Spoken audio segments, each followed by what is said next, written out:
फिर मकार लोमड़ी ने वहीं बकरी को मार डाला और उसे खा गई। ये कहानी काशीपुर जंगल की है, जहाँ एक लोमड़ी रहती थी जिसका नाम लीला था। वो बहुत चालाक और लालची थी। वो हमेशा जंगल में छोटे जानवरों की तलाश में रहती थी और जब भी किसी छोटे जानवर को अकेला देखती तो उसे मारकर अपना शिकार बना लेती थी। अरे भाई, सुबह हो गई है, अब हर रोज की तरह जंगल जाओ और खाने की तलाश करो। मैं उस रोज रोज की दौड़ भरी जिंदगी से तंग आ चुकी हूँ। आज कौन बेवकूफ बनने वाला है? कल वो खरगोश कितनी आसानी से मेरा शिकार बन गया। अगर मुझे ऐसा ही कोई बेवकूफ जानवर मिल जाए तो मजा आ जाए। अब मुझे भी भूख लग रही है, अब मुझे भी खाने की तलाश करनी पड़ेगी। ये कहकर लोमड़ी जंगल की तरफ चल पड़ी और जंगल में इधर उधर घूमने लगी। जंगल में घूमते घूमते भूखी और प्यासी लोमड़ी एक दरख्त के नीचे बैठ गई। आज तो भूख से मर गई। मैंने पूरा जंगल छान मारा मगर कोई शिकार नहीं मिला। आज तो इस जंगल के सब जानवर जैसे मर ही गए हों। मैंने पूरा जंगल तलाश किया मगर एक भी जानवर नजर नहीं आया। लगता है आज मेरे आने की खबर पहले ही सबको हो गई थी और सब अपने अपने घरों में छिप गए हैं। लेकिन ये कब तक अपने घर रहेंगे? मेरा नाम भी लीला लोमड़ी है। इतने में लीला लोमड़ी ने एक बकरी को देखा जो पानी के किनारे हरी घास खा रही थी। अरे वाह, बिल्कुल वैसा ही हुआ जैसा मैंने सोचा था। आज मेरा दिल बकरी का गोश्त खाने को कर रहा था। ये बकरी तो बहुत मोटी और ताज़ा है, उसका गोश्त बहुत मज़ेदार होगा। ये मेरे लिए 4 से 5 दिन के लिए काफ़ी रहेगा। जल्दी से उसे अपनी बातों में फंसा ले। अगर ये बकरी मेरे हाथ से निकल गई तो तुझे भूखा रहना पड़ेगा। जाती हूँ। ये कहकर लीला लोमड़ी बकरी के पास गई और बोली, ओह बकरी बहन, कैसी हो? क्या तुम्हें ये बेजायका घास खाते खाते बोरियत नहीं होती? मैंने पास के जंगल में बहुत ही मजेदार घास देखी है। क्या आप सच कह रही हो लीला बहन? कहीं ऐसा ना हो आप मुझे कहीं साथ में ले जाकर खाओ। पूरे जंगल में सब तुमको धोखेबाज बोलते, इसलिए मुझे डर लगता है। अरे बकरी बहन, अब मैं पहले जैसी नहीं रही।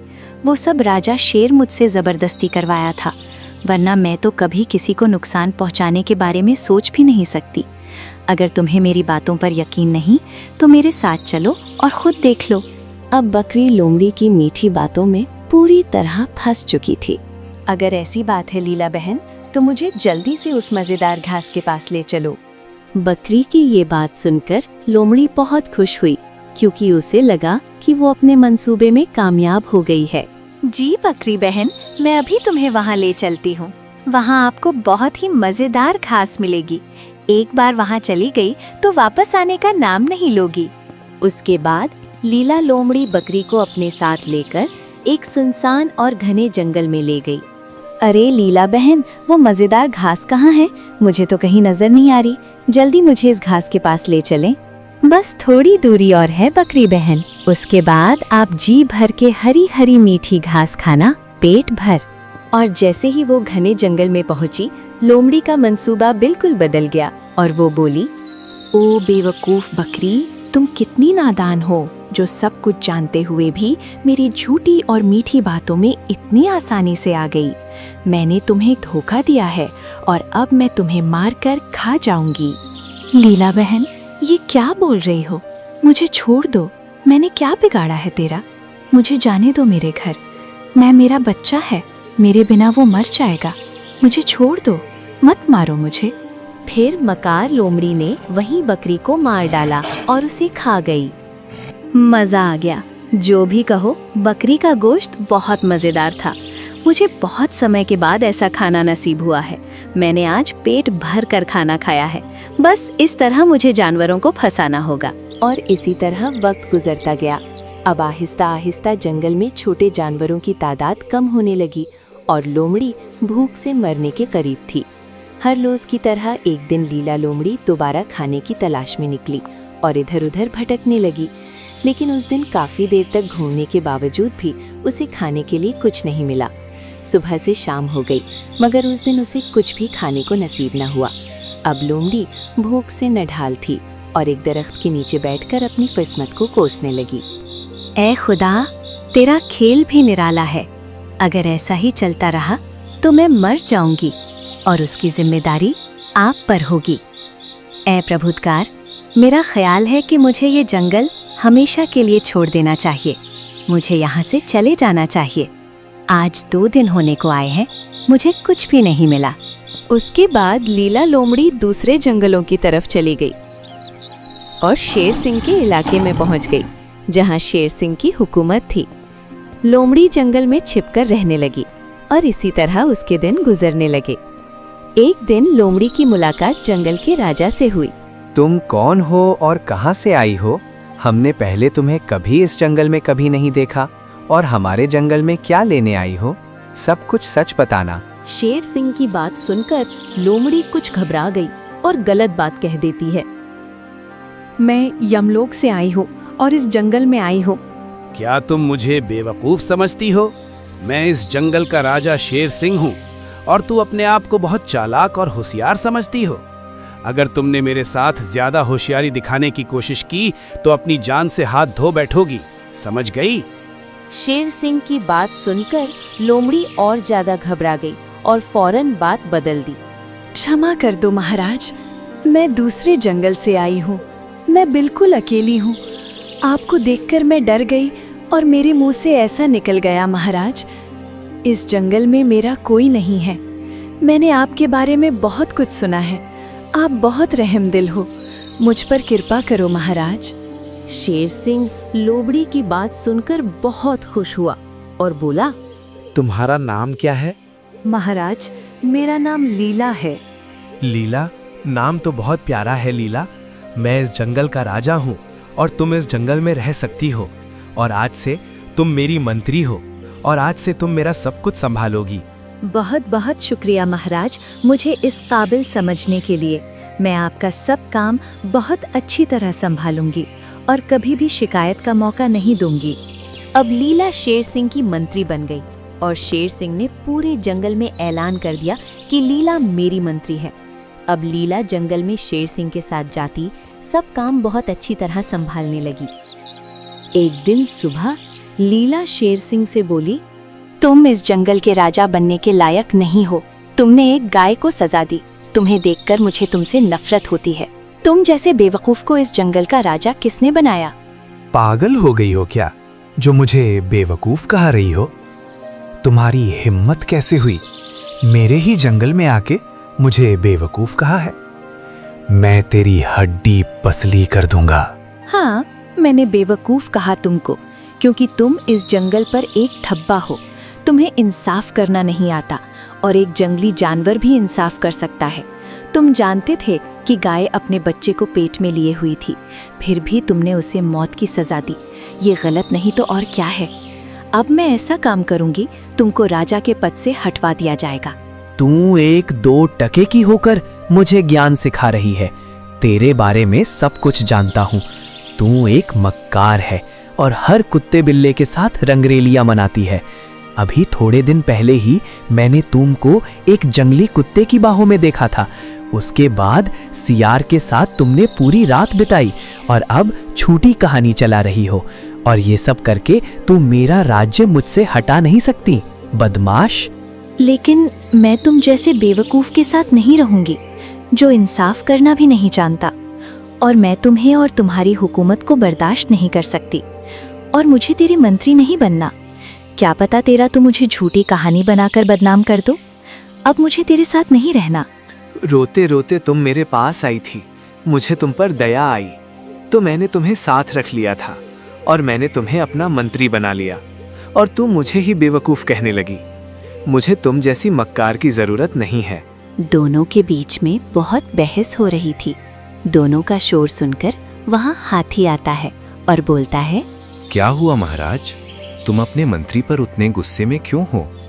तुम दोनों की लड़ाई की बात अब जंगल के हर कोने में फैल गई है। तुम दोनों के दरमियान क्या बात चल रही है? हाथी भाई, मुझे शेर सिंह ने मुझे बहुत गलत बोला है। मेरी इज्जत पर कीचड़ उछाल दिया है। मुझे बहुत गंदी गंदी बातें बोली हैं और मेरे कुछ दोस्त जंगल में बन गए हैं। मैं उनके साथ घूमने चली गई। एक दिन घूमते घूमते हमें रात हो गई और जब दूसरे दिन आई तो मुझसे झगड़ा शुरू कर दिया। मुझे भला बुरा बोलने लगे। अब मैं इस जंगल में नहीं रहूंगी, मैं इस शेर की मंत्री नहीं बनूंगी, मैं सब कुछ छोड़कर जा रही हूँ। कुछ जानवर और मुझे बेवकूफ़ कहा और कहते हैं कि मैं भूखी रोती बिलखती आई हूँ।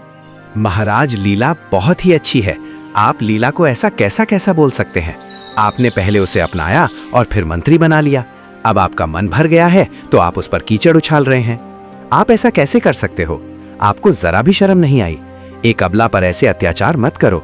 लीला बहुत ही होशियार है और समझदार भी। इसके जैसा मंत्री और कोई नहीं बन सकता।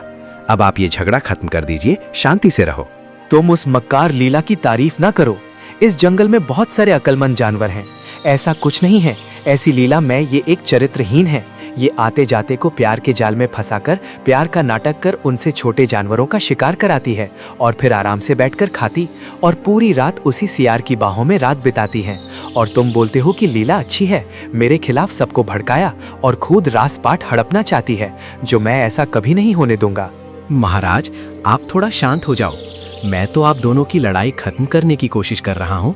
आप हैं कि झगड़ा शुरू कर रहे हैं? नहीं हाथी भाई, अब मैं यहाँ 1 मिनट भी नहीं रुकूंगी। मैं जा रही हूँ। लीला वहाँ से चली जाती और मन सोचती है, अब मैं दोबारा ऐसे बेवकूफ़ राजा की कभी मंत्री नहीं बनूंगी और ना ही ऐसे बदमाश राजे से कोई सहायता मांगूंगी जिसको इंसाफ करना ही नहीं आता। अरे हाथी भाई, तुम इतने उदास क्यों लग रहे हो? जब हम बिल्कुल फिक्रमंद नहीं हैं, तो तुम किस बात की फिक्र कर रहे हो? महाराज, तुम्हें मुझसे ज्यादा फिक्रमंद होना चाहिए, क्योंकि इस जंगल का काम तुम्हारे सिर पर है और तुम नहीं जानते कि सियासत में मंत्री कितना अहम होता है। मुझे नहीं लगता है महाराज कि कोई लीला जितना होशियार है और ना ही कोई लीला जितना दिमाग से तेज होगा। अरे हाथी भाई, शायद तुम नहीं जानते हो, उस लीला से भी अक्लमंद जानवर हमारे जंगल में हैं, जो समझदार और बहुत गुणकारी है।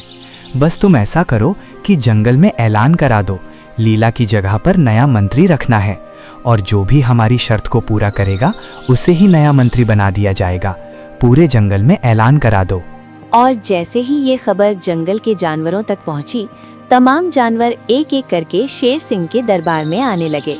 जंगल के महाराज को प्रणाम। मैं इस जंगल के चपे चपे से वाकिफ हूँ, सबका सही फैसला कराता हूँ। मुझे लगता है कि मैं ही इस जंगल का महामंत्री बनने लायक हूँ। मुझे ये बता कि तेरे पास ऐसा क्या है जो तुमको बाकी सब जानवरों से अलग बनाता है? मेरे पास ताकत है जो मैं किसी को भी मुकाबले में हरा सकता हूँ। चंद मिनटों में धूल चटा सकता हूँ। चाहे तो भी मुझे से युद्ध करके देख लो, मैं आपको भी हराने की ताकत रखता हूँ। मुझे ऐसा घमंडी मंत्री नहीं चाहिए जो अपनी झूठी ताकत के बल पर दूसरों को नीचा दिखा दे। तुम जिस तरह से बोल रहे हो, मुझे नहीं लगता कि मंत्री बनने के लायक है। इसीलिए चुपचाप यहाँ से निकल जाओ। भालू वहाँ से चला गया और फिर गधा जी वहाँ पर आ गया। तुम कौन हो? तुम्हारे मुंह में जुबान नहीं है? हाँ महाराज, मेरे मुंह में जबान है। तो फिर अपनी लंबी जुबान से कुछ कहो ताकि मैं तुम्हें अपना मंत्री बना सकूं। तुम में क्या खास बात है कि मैं तुम्हें हमारे जंगल का मंत्री बना दूं? जंगल के महाराज को मेरा नमस्कार है। मैं हूँ गधा, जो भारी सामान उठाकर जहाँ से वहाँ ले जाता हूँ और किसी से कोई लगान नहीं लेता हूँ। फिर भी मुझे सब गधा ही कहते हैं। इसलिए मैं सोचता हूँ अगर मैं महामंत्री बन गया तो आराम से बैठकर जिंदगी बिता लूँगा और कोई सुंदर सी शेरनी से शादी कर लूँगा। ओहो, शोक तो देखो महाराज, राज की शेरनी से शादी करेगा। मूर्ख, कोई गधी नहीं मिली शादी को जो शेरनी से शादी करेगा। बेवकूफ, शेरनी तेरे जैसा का कच्चा मांस खाती, तू शेरनी से शादी करेगा। भाग जा। अगर मैं जंगल का राजा ना होता तो तेरी शादी यहीं हो जाती। अब यहाँ से भाग जा, वरना जान निकाल लूंगा तेरी। देखा महाराज, कोई भी जानवर लीला जितना बुद्धिमान नहीं और ना ही कोई चालाक है। अगर आप चाहते हैं कि सब कुछ सही रहे तो लीला ही ये काम कर सकती हैं। आप एक बार लीला के पास जाइए और उसे मना कर ले आइए। मुझे विश्वास है वो मान जाएगी और उसे भी अपनी गलती का एहसास हो गया होगा। हाथी की बात मान शेर सिंह लीला के पास जाता है। लीला से बोलता है, ओ मेरी प्यारी लीला, कैसी हो तुम? तुम तो मुझे भुला ही दिया। कभी याद नहीं आती है क्या? तुमको मेरी थोड़ी सी बात के लिए इतनी नाराज हो गई हो? मुझे माफ कर दो मेरी प्यारी दोस्त। मुझे बिना सच्चाई जाने तेरा मजाक नहीं उठाना चाहिए था और ना ही मुझे ज़्यादा भला बुरा बोलना नहीं चाहिए था। मेरी प्यारी दोस्त, हमारे साथ चलो। ओह महाराज, आप खुद चलत मेरी कुटिया पर आए हो तो भला मैं आपको नाराज कैसे कर सकती हूँ? आप लज्जित होने की ज़रूरत नहीं है। मैं भी अपनी गलत काम से शर्मिंदा हूँ। इसमें सबसे ज़्यादा मेरी गलती है। मैंने ये नहीं देखा कि आपने सबको छोड़कर मुझे अपना महामंत्री बना लिया और मैं आपके खिलाफ साजिश रची थी। मुझे भी माफ़ कर दो महाराज। आगे से मैं भी कोई ऐसा गलत काम नहीं करूँगा और ना ही किसी को धोखा दूंगी। अब चलो महाराज, मैं आपके साथ चलती हूँ।